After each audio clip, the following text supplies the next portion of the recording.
महत्त्वाची बातमी, काँग्रेस आमदार सुलभा खोडकेंकडून अजितदादांच्या स्वागताचे बॅनर्स लागलेत। सुलभा खोडके अजितदादा गटात प्रवेश करण्याच्या चर्चांना त्यामुळे जोर आलाय। तर अजितदादांच्या उपस्थितीत आज अमरावतीत भूमिपूजन कार्यक्रम आहे आणि सुलभा खोडके काँग्रेसच्या अमरावती विधानसभा मतदारसंघाच्या आमदार आहेत आणि याचा आढावा घेतलाय आमच्या प्रतिनिधींनी। पाहूया।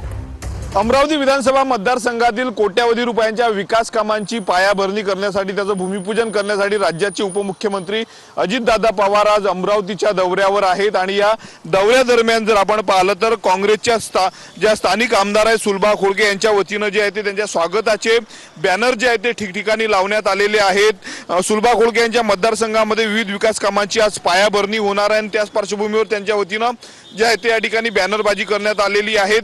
नुकत्याच झालेल्या विधान परिषद निवडणुकीमध्ये सुलभा खोडके यांनी क्रॉस वोटिंग केल्याचा आरोप जो आहे तो ठपका जो आहे तो काँग्रेसने त्यांच्यावर ठेवलेला आहे।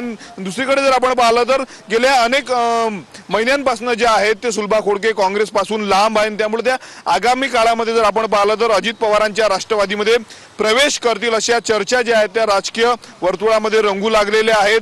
ऑक्टोबर महिन्यामध्ये अमरावतीमध्ये जर आपण पाहिलं तर अजित पवार गटाचा जो आहे तो मोठा मेळावा होणार आहे, महिला मेळावा होणार आहे आणि याच मेळाव्यामध्ये जर आपण पाहिलं तर सुलभा खोडके ज्या आहेत त्या प्रवेश करणार असल्याची माहिती विश्वसनीय सूत्रांनी TV9 ला दिलेली आहे। आपण बघू शकतो त्याचीच कुठेतरी चाहूल जी आहे ती या बॅनरच्या माध्यमातून या ठिकाणी पाहायला मिळत आहेत। कॅमेरामन अनिकेत दहातोंडेसह मी स्वप्नील उमप, TV9 मराठी, अमरावती।